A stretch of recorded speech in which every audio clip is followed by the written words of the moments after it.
Hello everyone, welcome to Homeschool. Today's topic is wild animals.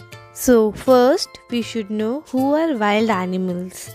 Animals that live in jungle, forest or in nature and hunt their own food and water are called wild animals. The very first one is lion, bear,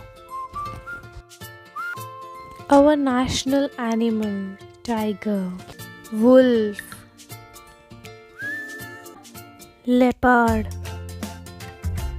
elephant, rhinoceros, fox, hippopotamus, monkey, cheetah,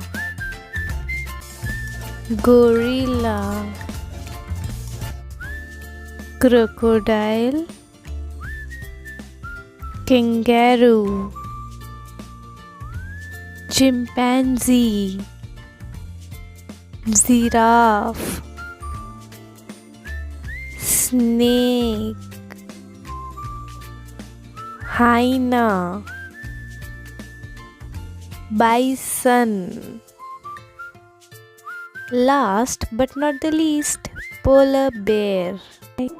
Thank you. Hope you liked the video and learned something new. Like and subscribe for more videos. Bye bye.